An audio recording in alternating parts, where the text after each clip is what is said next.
Hello everyone, welcome to my channel ईजान fan fiction. तो friends, चलिए अपनी story always be my side का नेक्स्ट पार्ट शुरू करते हैं। तो लास्ट पार्ट में हमने देखा था कि जहां वांग जी को विंग पुलिस स्टेशन से बाहर निकाल कर ले आता है, वहीं वांग जी को रास्ते में कॉल आता है कि इन्वेस्टर्स जो उसकी ऑफिस में उसका वेट कर रहे हैं। वो लैंड कॉर्पोरेशन में जाता है, लेकिन जैसे ही वो वहाँ जाता है वो देखता है कि इन्वेस्टर किस तरीके से अपना इन्वेस्ट वापस लेना चाहते हैं। वहीं विंग जो इन्वेस्टर से बात करता है और फाइनली इन्वेस्टर को सब कुछ समझ में आ जाता है, जिस पर वांग जी विंग से बहुत खुश होता है और वो विंग को हक कर लेता है। दोनों एक दूसरे को किस कर ही रहे होते हैं कि तभी काउ अंदर आ जाता है। काई के आने पर वांग जी अनोइंग सा फेस बनाता है और कहता है, क्या तुम्हें प्राइवेसी नहीं पता? काई कहता है, ओ गॉड, इतनी प्रॉब्लम में तुम दोनों को रोमांस सोच रहा है। तभी काई वांग जी से विंग के सब कुछ पूछता है, जिस पर भी वांग जी सब कुछ काई को बताता है कि किस तरीके से विंग ने सारी प्रॉब्लम को हैंडल किया। वो तीनों उसमें से निकलकर सीधा केबिन में जाते हैं। हेपेंग जो पहले से ही केबिन में था, तभी वो तीनों जैसे ही अंदर एंटर करते हैं, हेपेंग जो खड़ा हो जाता है। तभी वांग जी कहता है, हेपेंग तुम बैठो। वहीं हम देखते हैं वांग जी जो विंग को अपनी लैब में बिठा लेता है और काई भी वहीं बैठ जाता है। विंग को थोड़ा अजीब लग रहा था, वो उठना चाहता था, लेकिन तभी वांग जी कहता है, बेबी प्लीज़ हंसी रहो, मैं अब तुमसे दूर रहना नहीं चाहता। जिस पर विंग कुछ भी नहीं कहता और उसका फेस पूरी तरीके से रेड हो जाता है। वहीं विंग जो वांग जी की तरफ ही देख रहा था, वहीं काई और हेपेंग को भी थोड़ा अजीब लगता है, क्योंकि वो पहली बार वांग जी को इतना रोमांटिक और किसी की केयर करते हुए देख रहे थे। वहीं हेपेंग कहता है, पर सर वांग जी सर, अब आपने क्या सोचा है? वांग जी कहता है, मुझे नहीं पता, पर पहले मैं थोड़ी देर जाकर आयुआन से मिलना चाहता हूँ। मैंने सुबह से उसे नहीं देखा है, मैं सच बताऊँ तो उसे बहुत मिस कर रहा हूँ। इन सब में मेरे बच्चे की क्या हालत होगी मुझे नहीं पता। काई कहता है, तुम चिंता मत करो, वो बिल्कुल ठीक है। विंग कहता है, मॉम डैड उसका बहुत अच्छे से ख्याल रख रहे हैं, आपको आयुआन की टेंशन लेने की ज़रूरत नहीं है। तभी काय कहता है, पर वांग जी तुम अच्छे से जानते हो हमें कल कोर्ट जाना है और हमारे पास ऐसा कुछ भी नहीं है जिससे हम तुमको इनोसेंट प्रूव कर सकें। वांग जी कहता है, पर मुझे नहीं पता, कुछ तो ऐसा होना चाहिए। भीम कहता है, कुछ तो होगा जिससे हम ये पता लगा सकें कि ये सब उसने जानबूझकर किया है। तभी अचानक हिपेंग कहता है, सर आपने जूस पिया था, वो ग्लास कहाँ है? भांग जी कहता है कि क्या? तभी हिपेंग कहता है, हाँ, हमें उस ग्लास को ढूंढना होगा, क्योंकि अगर आप उसने जूस में कुछ मिलाया था तो 100% हम उस गिलास की जगह से पता कर सकते हैं। भांग जी कहता है, मुझे नहीं पता, मैंने तो उसे यहीं छोड़ा था। तभी सभी लोग इधर उधर देखते हैं। भांग जी कहता है, शायद सर्वेंट उसे पहले यहाँ से लेके आओगा। हैपिंग बहुत परेशान हो जाता है। हैपिंग कहता है, लेकिन हमें कुछ ना कुछ तो सोचना होगा। वहीं हम देखते हैं विंग जो कुछ ना कुछ तो सोच रहा था, उसके दिमाग में कुछ चल रहा था। भांग जी कहता है, क्या हुआ विंग? विंग कहता है, कुछ नहीं गगा, मैं बस सोच रहा हूँ कि मैं आपको कैसे इन सब से बाहर निकालूं। तभी वांग जी कहता है, बेबी ऑलरेडी तुमने मुझे बहुत सारी प्रॉब्लम से बाहर निकाल लिया है, अब प्लीज़ तुम शांत हो जाओ और मुझे लेने दो सारी टेंशन। वैसे भी काई और हेपेंग भी है ना, तुम इतना परेशान क्यों हो? वांग जी कहता है, ऐसा कहता है। विंग कहता है, पता नहीं गग्गा, पर मैं उस पर ट्रस्ट नहीं कर पा रहा, मुझे ऐसे लग रहा है जैसे वो और कुछ बड़ा करने वाली है। वहीं हम देखते हैं अचानक विंग कहता है, गग्गा आपने ध्यान दिया? भांग जी कहता है, किस बारे में? विंग कहता है, आपने उस इन्वेस्टर की बात सुनी? उसने कहा कि किसी ने उन्हें कॉल किया था और उन्हें बताया था कि आपकी कंपनी जल्दी कंगाल होने वाली है। भांग जी अचानक सेंस में आता है और कहता है, हाँ। विंग कहता है, गगा आप अपनी उन इन्वेस्टर को कॉल करो और उस नंबर को मांगो, क्या पता हम उससे कुछ प्रूफ ढूंढ सकें। भांग जी जो विंग की तरफ देख रहा था, वो विंग की तरफ देखकर एक स्माइल करता है। तभी हेपेंग कहता है, ये तो बहुत अच्छी बात है, हम इसके जरिए ये पता लगा सकते हैं कि यांग जी और यांग जी के साथ आके कौन मिला हुआ है जो आपके साथ ऐसा करने की कोशिश कर रहा है। काई कहता है, वांग जी प्लीज़ तुम इन्वेस्टर से वो नंबर मांगो।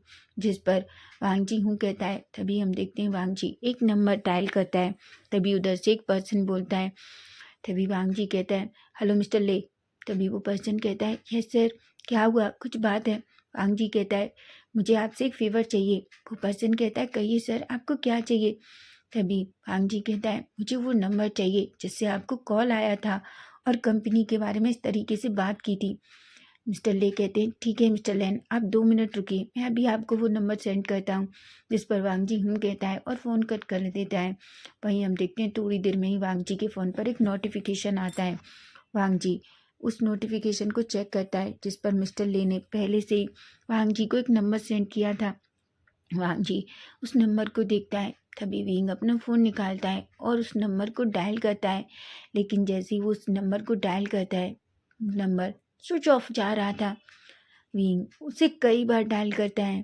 तभी ये पिंग कहता है इसका मतलब आपके साथ किसी ने जानबूझकर कुछ किया है।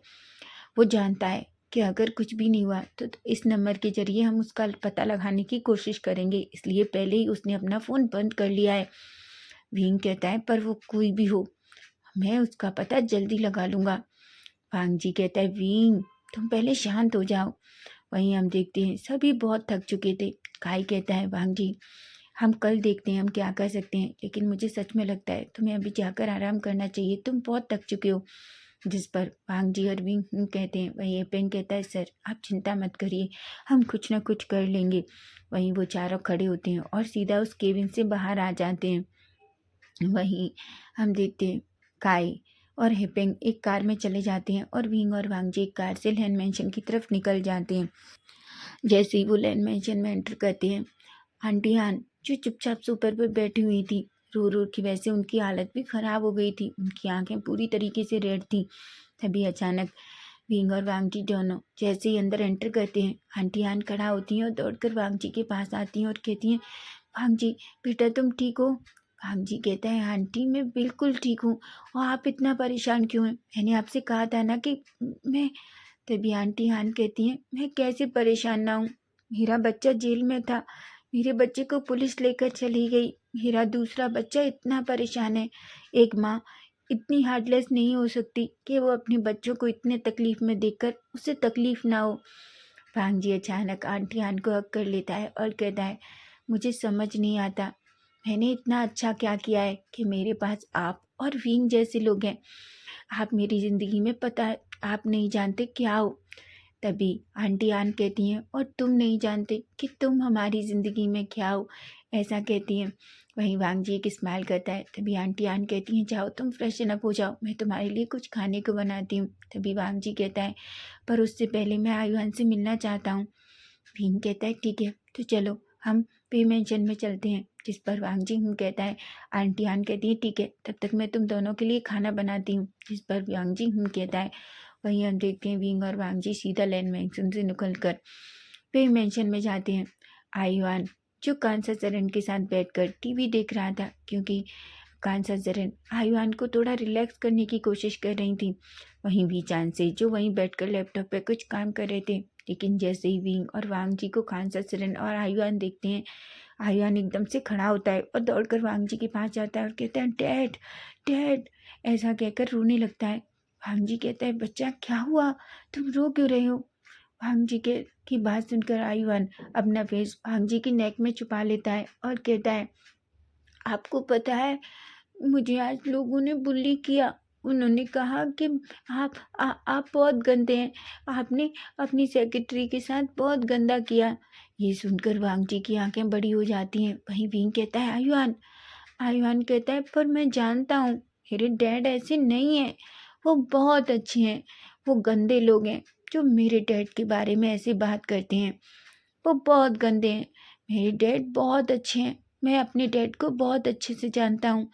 जिस पर वांग जी आयुआन की तरफ देखकर एक स्माइल करता है और कहता है बेबी आई एम सॉरी, मेरी वजह से तुम्हारे क्लासमेट ने तुम्हें बुली किया। आयुआन कहता है डैड मुझे इस चीज़ से कोई फ़र्क नहीं पड़ता, पर मैं बहुत गुस्सा हूँ क्योंकि उन्होंने आपके बारे में ऐसा कहा। वांग जी कहता है पर बेबी क्या तुम अपने डैड पर ट्रस्ट करते हो? आयुआन कहता है बिल्कुल, मैं अपने डैड पर ट्रस्ट करता हूँ। तभी भांग जी कहता है मैं तुमसे वादा करता हूँ मैं जल्दी इन सबको ठीक कर दूंगा। तभी कांसा चरण और वीचान से खड़े होते हैं और कहते हैं भांग जी आओ तुम ठीक हो? भांग जी कहता है हाँ माँ मैं ठीक हूँ।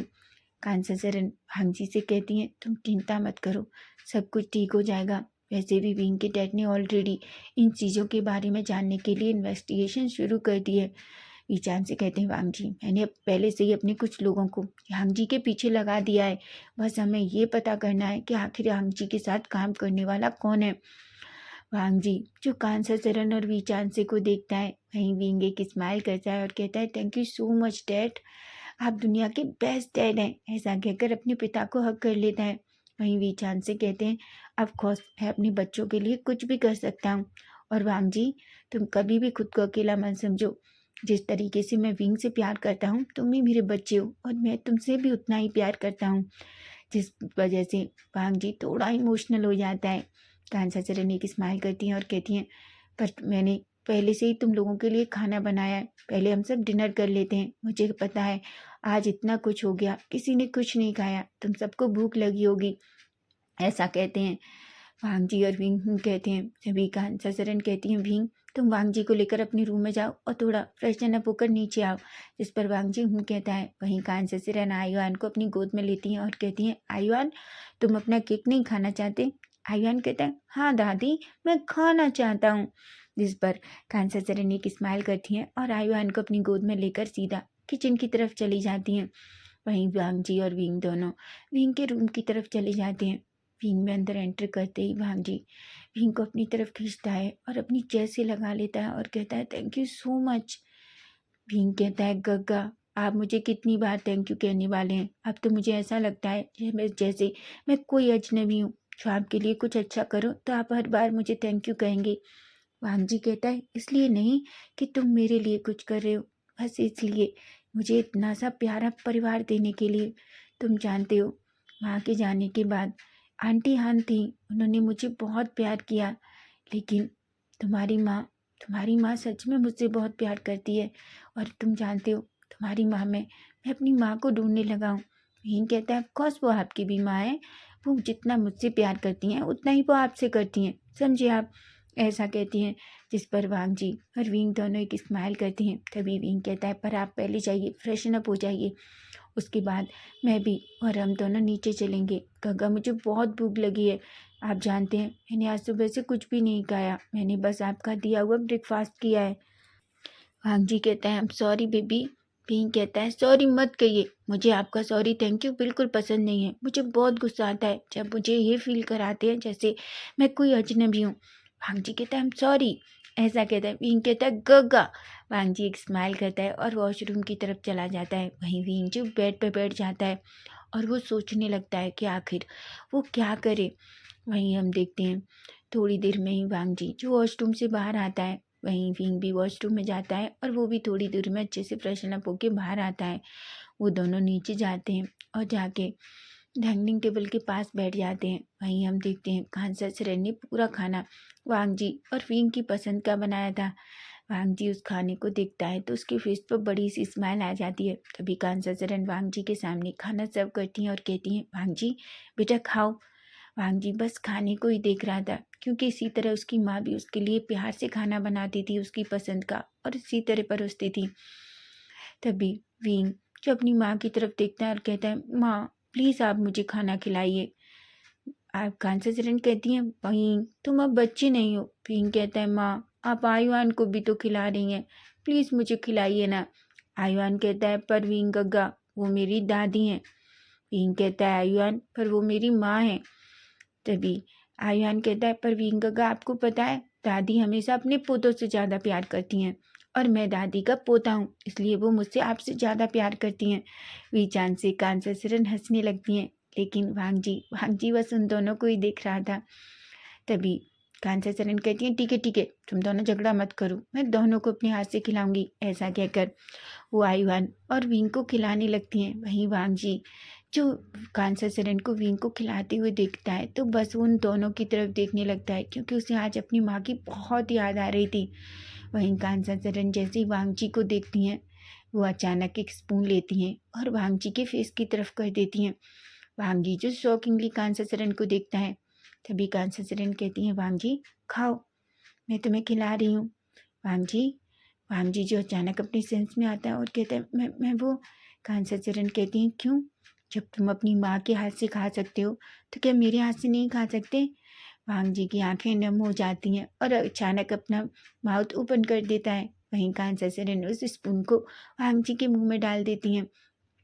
वांग जी की आंखों से आंसू आ जाते हैं। ईशान से कहते हैं, वांग जी तुम्हें रोना नहीं चाहिए, सब कुछ ठीक हो जाएगा। वांग जी कहता है, मैं नहीं रो रहा, मैं उस चीज़ के लिए कभी नहीं रोऊंगा जो मैंने किया नहीं है। बस मैं इमोशनल हूँ क्योंकि मैंने कभी नहीं सोचा था कि इतने सालों बाद मेरे पास इतनी प्यार करने वाले माता पिता होंगे और ये सब कुछ विंग की वजह से है। आयुआन कहता है, डैड मैंने भी कभी नहीं सोचा था कि मुझे दादा दादी मिलेंगे जो मुझसे इतना प्यार करेंगे। जिस पर सभी हंसने लगते हैं और अपना खाना खाने लगते हैं। वहीं हम देखते हैं अचानक विंग का फ़ोन बजता है। विंग अपना फ़ोन उठाता है। तभी एक पर्सन कहता है, सर मैंने उसे ढूंढ लिया है। विंग कहता है, अच्छा मुझे बताओ वो तुम्हें कहाँ मिला? तभी वो कहता है, सर वो हमें केबिन के सोफे के नीचे मिला। विंग कहता है, ठीक है मैं अभी आ रहा हूँ, ऐसा कहता है। तभी वांग जी जो विंग की तरफ देखता है और कहता है, विंग बेबी तुम कहाँ जा रहे हो? विंग कहता है, गगा मुझे एक सबूत मिला है, मैं बस उसे थोड़ा टाइम के लिए लैब भेजना चाहता हूँ।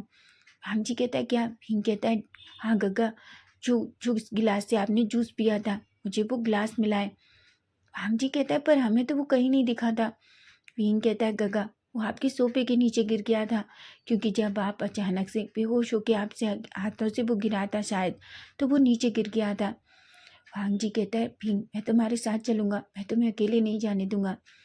विंग कहता है, पर गगा आपको रेस्ट करना चाहिए, आप बहुत थक गए हैं। कांसा चरण कहती हैं, पर विंग वांग जी सही कह रहा है, वांग जी को अपने साथ लेकर जाओ। जिस पर विंग एक गहरी सी सांस लेता है और कहता है, उसके बाद वांग जी और विंग दोनों वे मिशन से बाहर निकलते हैं। तभी वांग जी कहता है, पर विंग वो कौन है? विंग कहता है, गगा आप चलिए ना, आपको पता चल जाएगा। वहीं हम देखते हैं थोड़ी दूरी दूरी पर ही एक पर्सन जो विंग का वेट कर रहा था। जैसे ही विंग और वांग जी कार से बाहर निकलते हैं वो सीधा उस पर्सन के पास जाते हैं। वो पर्सन एक एक खबर निकाल के देता है जिसमें वो ग्लास था। विंग कहता है, क्या तुमने इसे टच किया? वो पर्सन कहता है, नहीं सर मैंने इसे टच नहीं किया, मैंने ग्लव्स का यूज किया था। विंग कहता है, गुड। वांग जी उस पर्सन को देखता है और कहता है, सूसे? सूसे जैसे ही वांग जी को देखता है और कहता है, हाँ हाँ सर। वांग जी विंग की तरफ देखता है और कहता है, विंग तुम सूसे को कैसे जाते हो?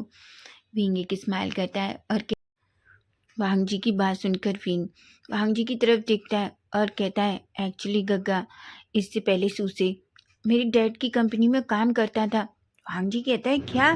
तभी सूसे कहता है, हाँ सर मैं इससे आपकी कंपनी से पहले वे कंपनी में काम करता था। जिसे सुनकर वांग जी एक पल के लिए शॉक हो जाता है क्योंकि उसे कभी नहीं पता था कि सूसे ने इससे पहले वे कंपनी में काम किया है। वांग जी कहता है, ठीक है सूसे। तभी वो सूसे की तरफ देखता है और कहता है, पर SUSE thank you so much. SUSE कहता है, सर मुझे विंग सर ने बोला था कि मैं कुछ भी करके उस ग्लास के बारे में पता लगाऊं। तभी वांग जी कहता है, पर विंग तुमने ये सब कब किया? तभी विंग कहता है, गगा मैं आपको याद है मैं थोड़ी टाइम के लिए उस केबिन से बाहर आया था जब आप काई गगा और हेपेंग से बात कर रहे थे। अचानक मेरी नज़र सूसे पर पड़ी। सूसे को देखकर एक पल के लिए मैं शॉक हो गया, लेकिन वहाँ मैंने सूसे से कुछ भी नहीं कहा। लेकिन जब मैं वापस आया तो मैंने सूसे को कॉल किया। तब मुझे पता चला कि सूसे वहीं लैंड कंपनी में काम करता है। इसलिए मैंने सूसे से कहा कि वो आपके केबिन को अच्छे से चेक करे क्योंकि हम जल्दी में थे और हमने केबिन चेक नहीं किया था।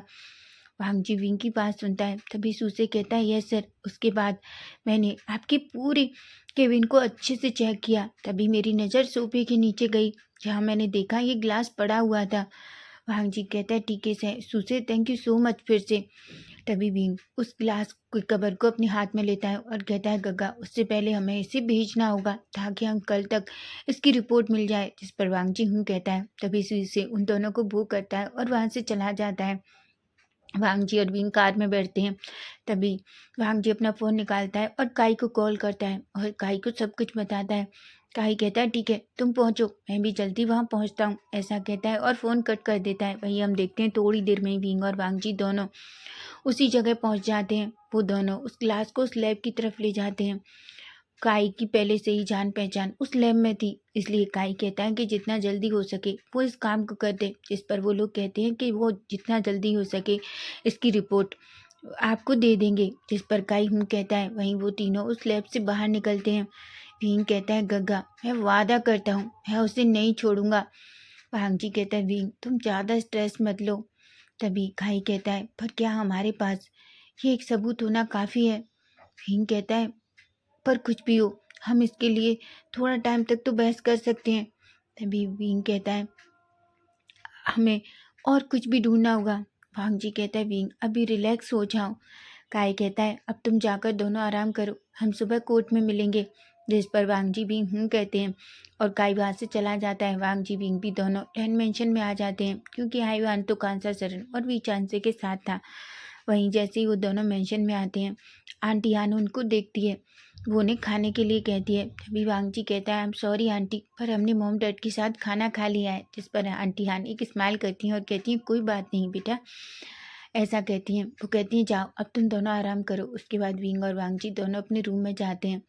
वो दोनों एक एक करके अच्छा सा शाल लेते हैं और अपनी नाइट ड्रेस पहनते हैं। अब विंग और वांगजी दोनों बेड पर थे। वांगजी जो विंग जो वांगजी के शोल्डर पर अपना हेड रख के सो लेटा हुआ था। तभी वांगजी कहता है विंग क्या मैं तुमसे एक सवाल करूं। विंग कहता है क्या गग्गा। वांगजी कहता है जब तुमने मेरे और यांगजी के बारे में वो न्यूज़ पढ़ी तो क्या तुम्हारे दिल में एक बार भी ऐसा नहीं लगा कि मैं ये कर सकता हूँ। विंग शॉक हो जाता है। विंग कहता है बिल्कुल नहीं गग्गा आप ऐसा कैसे सोच सकते हैं। आप एक बात बताइए क्या कल आपको से आकर कोई ऐसा कहता है कि मैंने ऐसा किया है तो क्या आप ट्रस्ट करेंगे। वांगजी कहता है बिल्कुल नहीं बेबी। विंग कहता है गग्गा तो मैं कैसे कर सकता हूँ। मैं आपको जानता हूँ मुझे ही आपको पटाने के लिए कितने सारे पापड़ बेलने पड़े थे। फिर वो यांगजी कौन होती है। वांगजी एक स्माइल करता है। तभी वो विंग के ईयर के करीब जाता है और कहता है वैसे भी मैं तुम्हें एक बात और बताता हूँ जो आज तक शायद किसी को नहीं पता सिर्फ मेरे डैड को छोड़कर। विंग कहता है वो क्या। तभी वांगजी विंग के ईयर के करीब आता है और कहता है विंग एक्चुअली मैं गे हूँ मुझे लड़के पसंद है ना कि लड़कियाँ और मैं वैसे भी उसे पसंद नहीं करता और मैं ये बात कर अनाउंस करने वाला हूँ। वांगजी की बात सुनकर शॉक हो जाता है और कहता है बिल्कुल नहीं आप ऐसा कुछ भी नहीं करेंगे मैं जानता हूँ। वांगजी कहता है पर क्यों। विंग कहता है गग्गा बिल्कुल नहीं आप ऐसा कुछ भी नहीं करेंगे। आपकी रेपुटेशन मैं जानता हूँ और मैं ऐसा कुछ भी नहीं करने दूंगा। वांगजी कहता है लेकिन विंग कल हम शादी करेंगे तब सबको पता चल जाएगा। विंग कहता है वो अलग बात है लेकिन इस तरीके से मैं नहीं चाहता कि किसी को पता चले और अब तो कोई ये समझेगा कि बस आप जानबूझकर खुद को बचाने के लिए ऐसा कर रहे हैं। गग्गा इसका कोई मतलब नहीं है। वांगजी विंग की फेस की तरफ देख रहा था। उससे बिलीव नहीं हो रहा कि उसका वो नॉटी सा बच्चा इतना ज़्यादा इंटेलिजेंट हो सकता है। विंग वांगजी के फोरहेड पे आइस पे चिक्स पे सभी जगह किस करता है और कहता है बहुत हुआ अब सो जाइए सुबह हमें एक नई जंग लड़नी है आपको पता है ना। वांगजी कहता है। वो विंग को टाइटली हग करता है। वो उसके लिप्स पे किस करता है और फाइनली दोनों एक डीप स्लीप में चले जाते हैं। तो फ्रेंड्स नेक्स्ट पार्ट हम कल देखेंगे कि कल क्या होगा। क्या वांगजी खुद को इनोसेंट प्रूव कर पाएगा या कुछ और होने वाला है। अगर आपको फैन फिक्शन अच्छा लगे तो प्लीज़ चैनल को सब्सक्राइब जरूर करना। Bye bye take care.